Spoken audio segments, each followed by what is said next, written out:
love me. Tell me pretty lies, look me in the face. Tell me that you love me, even if it's fake.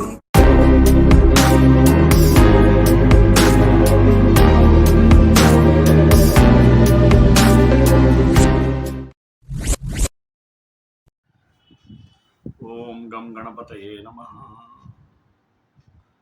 Everyone's life is mortal, soul is immortal. Every human being is created by God with his sixth sense. For what purpose? He has to understand, he has to try to know who am I. For that sake, he has given knowledge, wisdom, intelligence, not for the destruction purpose. So, when we try to know who am I, then our life system will be changed. Our lifestyle will be changed. Why? Because once you start to know who am I, next comes I am where from I, what for I. Like this, so many questions arise continuously. As long as we know who am I, the answer for who am I, so long life will become futile, useless, meaningless. Because we won't work any purpose because we don't know the result. That's why our Vedic philosophies, Vedanta say, first you can find who am I.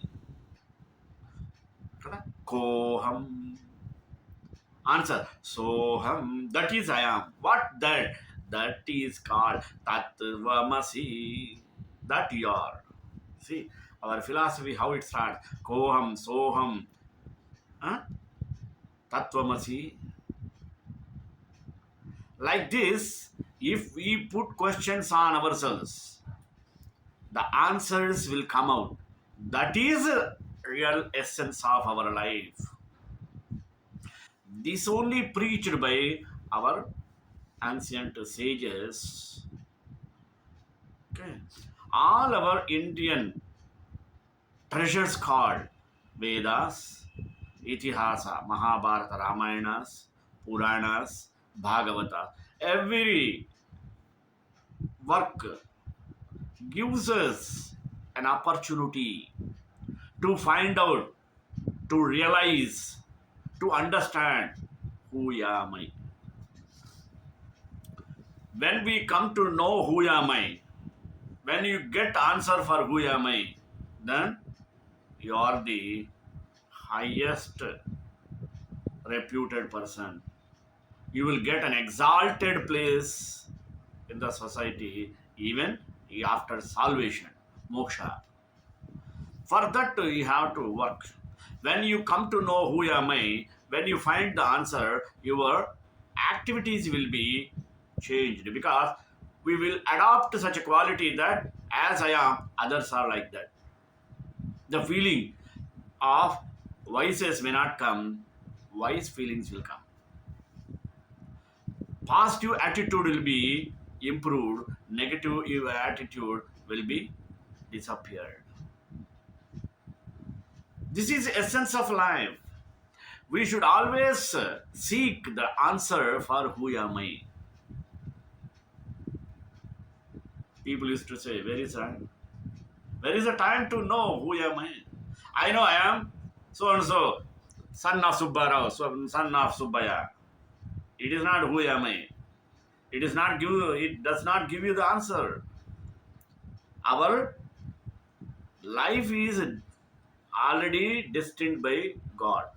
That answer should be known by us. Lack of that, people used to think like this. So we can try from now onwards the answers for who am I, where am I from, like these questions. If you put, the answer will change our life into peaceful. pleasant, blissful, and also finally fruitful. Okay, for that sake, we have to work. So, basing on these activities, today I took the topic of who am I. Let us go in detail. Prayer. Krishnaya Vasudevaya Devaki Nandanaya Cha Nandagopa Kumaraya Govindaya Namo Namaha. Inner peace comes through knowing you are who you are. Knowing who you are starts with knowing where you came from and know you got from. How you got from. Altogether, the results of the neuroscience of religion thus far suggest strongly that a religious instinct does indeed exist. But surely there exist ways to find spiritual fulfillment without surrender and enslavement. You are stardust. How? You are stardust that somehow came alive. And how and why that happened is a mystery.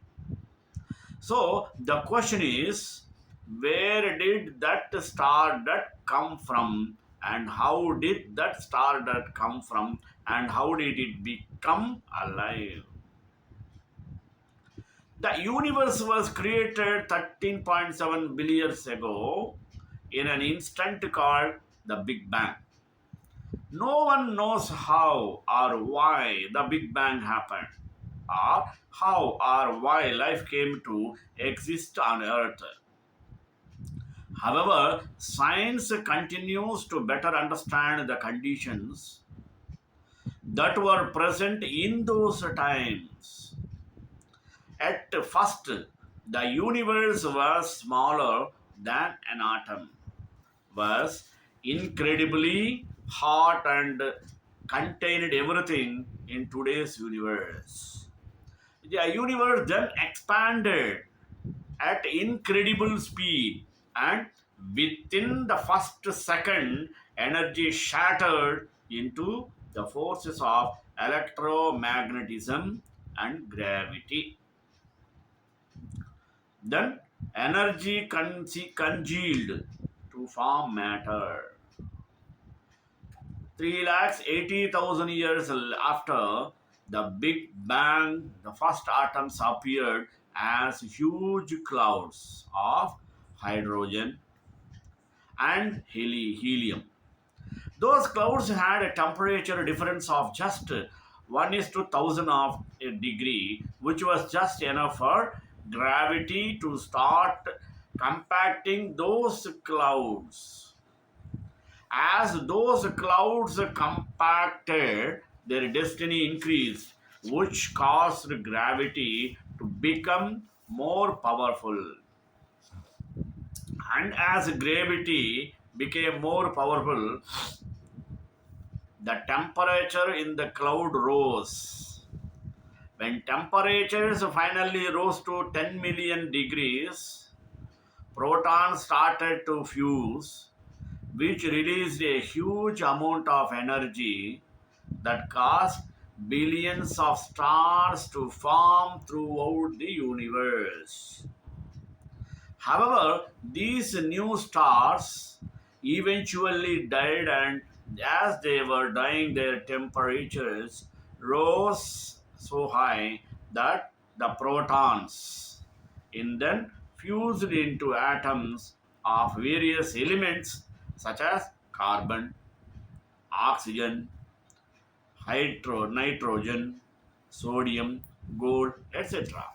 And when those stars finally died, they exploded, which scattered the dust of those elements across the universe. At the same time, as those old stars were dying and exploding new, Young stars were forming, and the dust from the dead exploded. Stars started swirling round, dust that combined to form minute particles and small bits of rock that eventually combined to form asteroids, planets, and moons, as shown in the above photo of galaxy by the Hubble Space Telescope.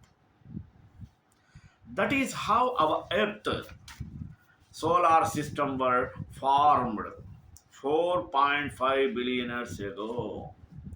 Dust that had been scattered across the universe by exploding dead stars started swirling around a new star, our sun.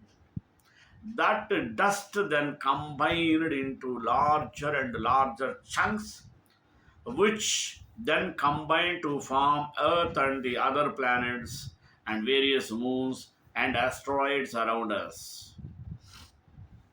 And as it turned out, Earth had just the right combination of energy, chemical elements, and water for life to form.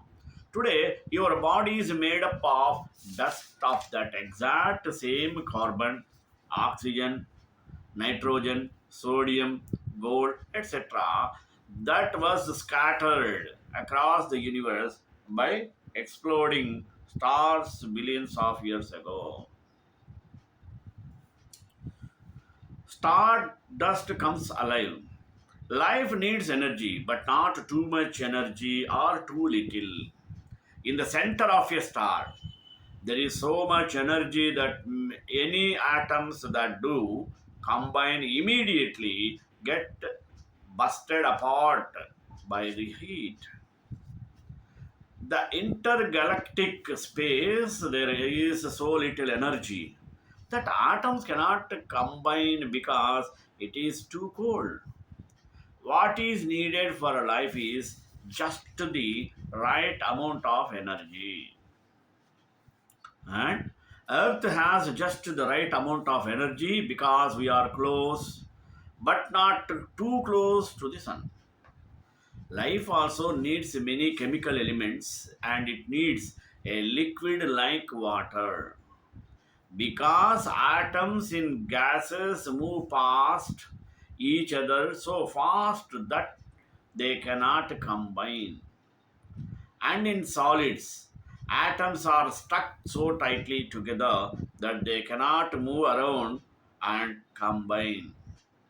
In liquids, atoms are free to move around and link up to form the molecules that are essential for life. The Earth formed 4.5 million years ago and it had almost perfect conditions for life to form. It was just the right distance from our star, the sun, to contain huge oceans of open water. And deep beneath these oceans, at cracks in the earth's crust, there was both heat seeping up from inside the earth and a great diversity of elements. So, at those hot cracks deep in the oceans, fantastic chemistry began to happen. No one knows how or why life on Earth come to exist. What we do know is that while the energy is our universe moves towards entropy, according to the second law of thermodynamics, our universe is also able to transform itself in a direction that is positive, progressive, and ever more complex. We do not know why the universe is continually transforming in this positive, progressive, ever more complex direction. Yet clearly, this transformation continues to occur right in front of us every day. Life learned how to learn. Again, for life to exist required the huge molecules forming deep in the ocean to become stable and reproduce. Those stable molecules of life that formed deep in the ocean and learned to reproduce themselves 38 billion years ago are called DNA. A DNA molecule is made up of double helix connected by rungs, and it contains all the information necessary to reproduce itself. When you cut yourself and then it heals, that happens because your DNA has reproduced itself automatically without you having to do anything. What is DNA molecule? The DNA of humans contains 6 billion bits of information. 99.9% of that information is the same in every person. Only 1% of the information varies, which is why we are slightly different from one another. DNA does not always reproduce itself and its information exactly, however, it has imperfections. As DNA copies itself once in every billion replications, there tends to be an error. Some of those DNA with errors end up working and thus become new types of living organism. And those new types of living organisms with errors then start competing with their original parent DNA for resources, and whichever version wins those resound resources is the only one that survives. Through such internal errors of reproducing itself, DNA accumulates new information about what works best in its circumstances, and in so doing, it literally learns how to better adapt to the circumstances, and in so doing, it literally learns how to better adapt to circumstances in which it finds himself. The first forms of life that appeared on Earth 3.8 billion years ago were simple single cells like these. These are your oldest living great grandparents. They are lichen called cyanobacteria growing here on dead clumps of itself called stomatoiletes. The cyanobacteria first came into existence around 3.5 billion years ago, and they are the second oldest life form to have ever lived on Earth. Mistakes made as DNA learning resulted in multi-card organisms such as fungi, fish, plants, amphibia, reptiles, and dinosaurs. During that time, the DNA is also having errors that resulted in further ways of learning, and that process eventually restless in organisms with brains that learn in real time. However, when those organisms with the brains died, the information that accumulated in their bronies died with them. Then 65 million years ago, an asteroid struck Earth near the Yucatan Peninsula, creating conditions equivalent to those of a nuclear war, which wiped out the dinosaurs. The absence of dinosaurs left niches on Earth in which the ancestors of humans could flourish, and so DNA term learned how to transform itself into humans. Let us still the same old mystery. The above sections describe how science views the conditions that were present when and since stardust and life came into existence. It is very important that you understand, however, that neither success or scientists nor anyone else knows how and why stardust and life came into existence. How and why stardust and life came into the existence remains a mystery. Yet here you are, stardust, that somehow came alive reading these words while floating through endless space on a small speck of dirt and water, surrounded by very thin layer of air. The chances of that ever happening were way beyond infinitesimal. Many people today claim that this mystery is no longer mystery, but rather that this mystery is easily solved simply by adopting their beliefs, which they claim are true. Yet, such true beliefs about this mystery have almost and always caused divisions in society and separateness in individuals. Mankind has always held this mystery to be that which is most scared or most sacred and holy to us. Further, for most people, this mystery inspires wonder, awe, reverence, and gratitude, and for many, a need to express those feelings. You can express your feelings about this mystery and fully celebrate life without searching endlessly for beliefs that are true, which you will never find.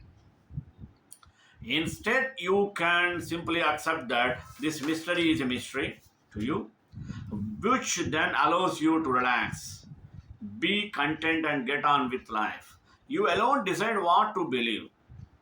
You alone choose your path through your life. Have you ever asked yourself who I am really? Am I a father, a husband, a friend, an engineer, a passenger, or a patient? The truth is that you are a father because you have a son. You are a husband because you have a wife. A passenger because you are on the train. So, all your identities, everything you believe yourselves to be, are all dependent on something else. So, then we can come to the conclusion who you are or who are you. A father or a husband or a passenger. By not knowing the answer to the question, who am I, you keep on creating new identities of yourself, consequently, going further away from your true self. All the suffering in life is because of not knowing your true identity until you realize your true self. You believe your yourself to be the name that has been given to you. So, who are you? In reality, you are an eternal soul for infinite past lives. The soul has been hidden beneath a view of ignorance. Due to this, we have been unable to experience the true itself with the grace of the spiritual master. It is now possible to realize your true self via scientific process called Jnana Vidhi, mean self realization, understand. Thereafter, you not only understand that you are a pure soul, but you also experience your true bliss. Curious to know more about finding myself, then I read more on how to find myself. Who am I? The physical body composed of all the seven dhatus is not I. The five senses organs and the five types of perception known through the senses are not I. The five parts of the body which act and their function such or not I. The five vital arms or the five vital airs, such as prana, which person perform the five vital functions, such as respiration or not I. In the state of deep sleep, mean Vishaya Vasanas remain. Devoid of sensory knowledge and activity, even this is not I. After negating all of the above as not I, the knowledge that alone remains is just I. The nature of knowledge is Satchit Anda, is being converseness bliss. Vasanas is the key word in a who am I. It can be defined as an impression of anything remaining unconsciously in the mind, the present consciousness of the past perceptors, knowledge derived from memory, latent tendencies formed by for more actions, thoughts, and speech. It is usually rendered in English as latent tendencies. Vishayavasanas are those talented mental tendencies that impaired and want to indulge in knowledge or perceptions derived from the five senses. In a broader context, it may also including indulging in any of mental activities such as daydreaming or fantasism, where the context of the thousands is derived from the past habits or desires. The seven dhatus are child, blood, flesh, fat, marrow, bone, and semen. The five sense organs are the ears, skin, eyes, tongue, and nose. And the five types of perception of knowledge called Vishayas are sound, touch, sight, and taste and smell. The five parts of the body that act, that your mouth, legs, hands, arms, and the genitals, and their functions are speaking, walking, giving, excreting, and enjoying. All the items on these list are included in the original text. I have relegated them to this explanatory note to facilitate easy reading. The five vital airs, mean pranavayu, are not listed in the original text. They are responsible for maintaining that breath of that body. They convert inhaled air and indigested food into energy required for the healthy and harmonious functioning of the body. The nature of knowledge is Satchitananda. Everything else in its paragraph was interpolated by various scholars. The word that is translated as knowledge is a Tamil equivalent of jnana. So the answer was the original question, who am I? Is jnana is I, and the native of jnana is Sat Chit Ananda. That which arises in the physical bad call or physical body as I is the mind. If one inquires in what place in the body does this I first arise, and it will be known to be the Hridayam, that is the birthplace of the mind. Even if one incessantly thinks I, it will be lead to the place of all thoughts that arise in the mind. The thought I is the first one. It is only after the rise of this thought that other thoughts arise. It is only after the first personal pronoun arises that the second and third passions or person promote comes up here. Without the first person, the second and third persons cannot exist. Hridayam is usually translated as a heart, but it has no connection with the physical heart.